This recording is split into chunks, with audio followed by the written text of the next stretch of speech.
Afa oni wa nígbà náà ke ma lọ Makkah dabiri. Eri afa won dàrú. Makkah dabiri. Èyí tí ó dabiri tin yinu Mùsùlùmí sọ́nà yan Makkah ni. Asigini. Àwọn àlè ni wọ́n rán Makkah, àwọn àlè. Lákò farabalẹ̀ afa. Ayakumullah. Inú bí mi lọ́wọ́ ara nkan mi. Ọlọ́run mi ẹ̀rọ.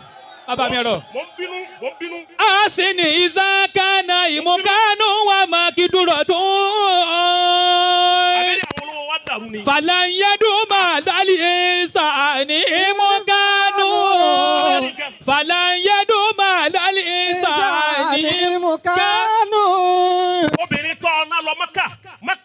Obìnrin tó ọ̀nà lọ Makkah. Ọba àsopọ̀ tó fún ìwé Makkah. Allah. Ọlọ́run máa yí àlè tó ọ̀nà Makkah. Ìyàwó lọ ọ̀nà Makkah. Ọkọ rẹ̀ wá ní mbolo ti rí. Ó ní kàkà bẹ́ẹ̀ ìyá ní darí wálé rẹ̀ ni. Ìní sọ ẹni tó fún mi fún ọ. Ìwọ tó fún Makkah ni. Bá ọba déwájú Ọlọ́run sọ pé